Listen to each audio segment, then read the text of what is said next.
Hi, everybody. Welcome to week 2 of the Single Moms Connect group.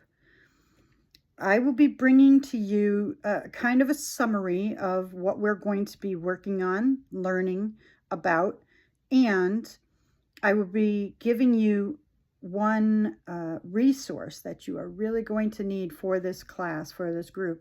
And it is free, I believe, for the first 7 days, but it's only $6.97, I think, per month or something like that.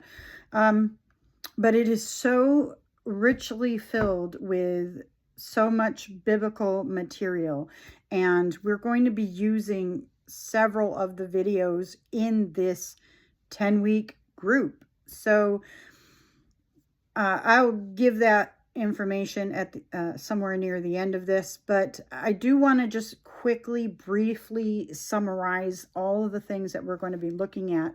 And I do have it written on my board here.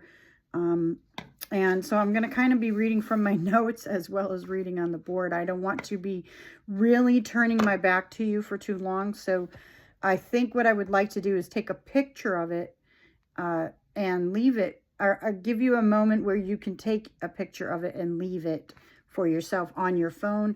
But when you're at the group, you will receive a couple of packets that are going to contain some material that you will need.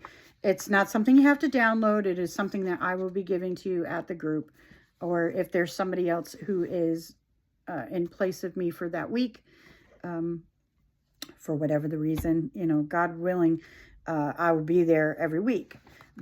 But just in case, we have materials that will be printed and handed out to you. I'm looking for a way where I can link a PDF file to this video for those who want to print that out at home. If you're watching and you're not actually part of the in-person physical group, I right now don't know how to do that, so I'm looking for someone to teach me how to do that and help me walk me through that. So pardon the glare on the glasses, but I do need them to see to read. So in this week 2 is called, again, we're dealing with parenting issues. So there's a couple of things that I'm going to pass out to you, like I said, is first of all, a lot of people don't think on this, but there are certain things that you can do and work with your children at home. Some things for children who may have behavioral issues, or maybe they have issues with their cell phone use. Trust me, in the days when my children were younger, I had a very strict cap on having no cell phones for my children. I said, when you're old enough to work, you're old enough to buy your own phone. But prior to that, I refused to give them a phone. And I'm glad I did that. It really made them focus more on studies than friends and things like that. And so it's just something that I personally would support you as a parent who chooses not to give their child a cell phone. And for those who do choose to give their child a phone, please consider it to be something that has to be age appropriate. I would suggest somewhere in the maybe last 2 years of high school, when they really truly may need it for sports and things.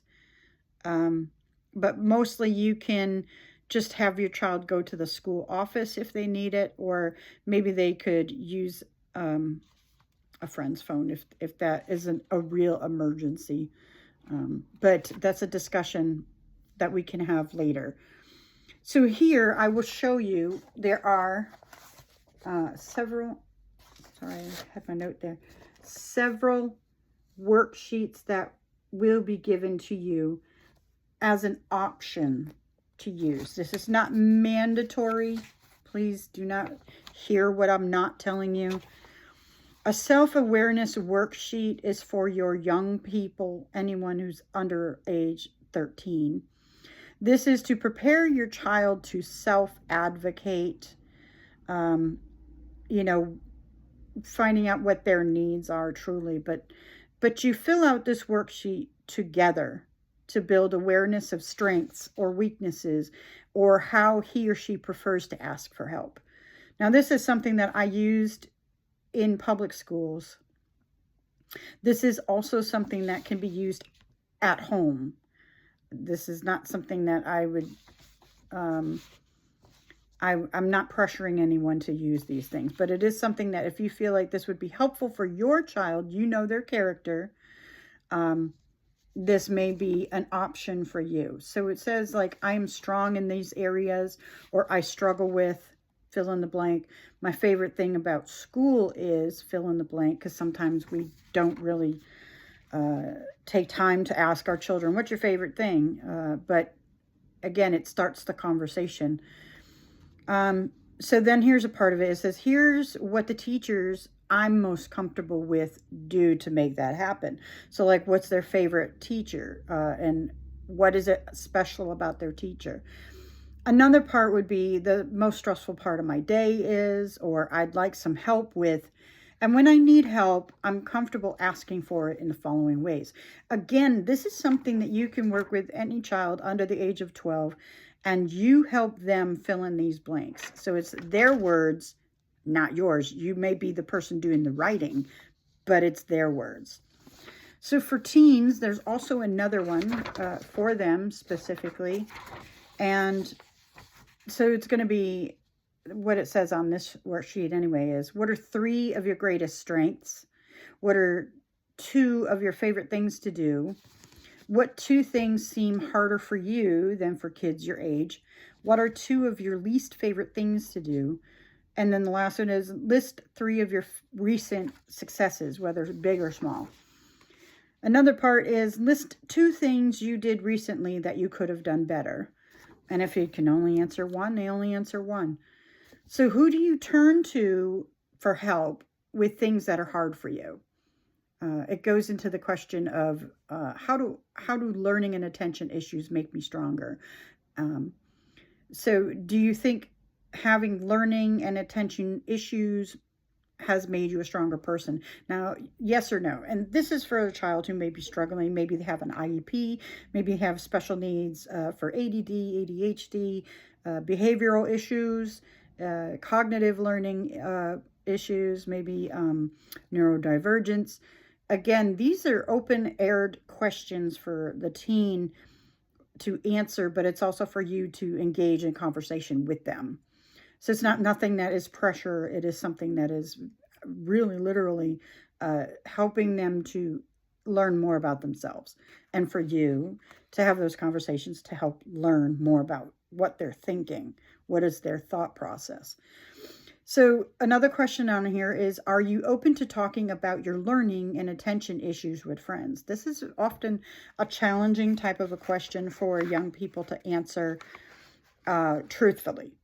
And I say that because they may say, yes, I'm open to it, but then not actually want to engage in the conversation. So again, this is wholly dependent upon your child's character.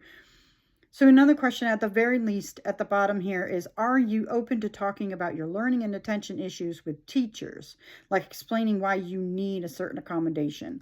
Again, so those last 3 questions are really devoted for children who have some special need of certain kinds of special needs. And those 2 worksheets, actually all of these worksheets come from understood.org. You can download a lot of material for your child who may be struggling in those areas. And that is something that we can discuss one-on-one even if you want to. So the cell phone contract, often I've used this for one of my children, my youngest child, and believe me, it works. It was a very short-lived contract and he got the point pretty quick. So it's a very simplified contract between yourself, and this is why I say this is for parents and children, for your parent and your teen. Okay, the contract is between the 2 of you, and you'll have a date where it begins on this day and it ends on that day. Or it says, we'll look at it every fill in the blank weeks to see how it's going. So this was a 3-week contract between myself and my youngest son, and it works. So in this teen section, it says we agree to that the following are concerns when I use my phone. And it says check all that apply. Thinking before acting, managing my time, coping with distractions, being accountable for my actions. So it also says, I agree that having a phone is a privilege and a responsibility. I agree to the following for the period of this contract. Now you think and you check all these boxes that apply. Again, this is a 2-sided agreement. You fill it in however is appropriate for you, yourself, and your child. There is a deal breaker section, which I enjoyed, and the parent section right here. The deal breaker section is that we agree that the following behaviors are deal breakers and will result in my phone being taken away for a blank amount of days or weeks. Now, what that section does is hold this child to be fully accountable with your support, but they have to be accountable for their own actions. And so that helps teach accountability, because when they get out into the real world and they're on the job, they can't be looking at their phone all the time. If they're in school, they have a test coming, or maybe they're in the middle of a class and all of a sudden they're pulling out their phone. Again, those distractions become deal breakers. And so maybe you connect with the teacher and you ask them to help you work with your child in this area so that they're not getting distracted in class, they don't get their phone taken away, that they still may have the privileges, but they have to realize that it is their responsibility. It is their accountability to be able to have the privilege of using a phone in the first place. And as for parents, you know, we both might make mistakes. And, you know, if you have something that you feel uncomfortable with them and you don't have being online and you don't have specific parental guidance or, you know, things like that on their phone, then you know, you might want to consider that they keep the phone at home. They can't bring it to school. But then to realize that as a parent, sometimes we just make mistakes. And so does the child. Because old habits are hard to break. And it takes about 21 days to make a habit stick. So how long do you think it's going to take for a child's habits to dissolve? So that's why I said the contract I had with my son was 3 weeks. And that's the 21 days, and it really did work. The other is another one, which is for parent-child behavior contract. This one, again, you're going to use this in conjunction with, you know, your absent parent. You're going to want to talk with them about this, how you both can work together to help this child in this area. Now, the same thing with the cell phone. If they are using the cell phone at home with you whenever they feel like it, or maybe they're, you know, you've got the contract with your child at home and the absent parent has no limitations, that is going to be so confusing for that child. So it's something that you have to engage in conversation with the absent parent in order to make this work. And again, these are areas that may be uncomfortable. They may be areas that are stretching you, but these are also very important areas that you need to be able to work together with the absent parent to help the child to grow and flourish. Okay, so the behavior contract is what it is. You, again, discuss that with the other parent, but you also discuss it with the child. I don't think I really want to go over that too much here. There's goals 1 and 2. There's rewards and consequences. So it's very basic, very simplified. Now, on to the next thing, because I'm looking at the time and I don't want to use up too much of it. Recognizing your son's need for respect. Many, many, many times, mothers who are single mothers, we have many sons. I have 3 sons. I really wish that somebody had given this to me when my sons were much younger. And I would say between the ages of 8 and 12. And the reason I say this is because as a single mother, we're feminine, we're nurturing, but we're not as respectful to our sons because maybe we have our own emotional baggage that we're carrying towards the dad. All right, that has happened. I've seen it. I've been a part of it where I had my own situation with my child who is calling me for a length of time a very disrespectful word I will not use. And he was saying this word to me, and he was my older. He was saying this word to me out of frustration and out of anger because it is something that he heard for a long, long time. And it seemed like it was just the name to call me when he was angry. It took 2 years to get him to stop saying that and stop calling me the specific word. And this is why I say I put this in here specifically because it is recognizing your son's need for respect. This Dr. Emerson Eggerichs, famously wrote this book about love and respect. And this principle here is about the love and respect principle, but made more towards our sons, where, your son needs to know that he's respected for being who he is as a male, but he does not and is not allowed to treat you in a way that's disrespectful. So it's with balance, but it is something that we will watch this video. It takes about 24 minutes. And just to give you a couple of highlights, I think, from it would be that he says here, Dr. Eggerichs, says many women tend to reject the concept of respecting their husbands or sons. Are you in this group? Think about some times when you specifically struggle with showing your son respect. Is it when he doesn't do his chores, when his grades at school are failing, or when he treats his siblings a certain way? So you got to pray about each of these instances and then ask for grace to handle them.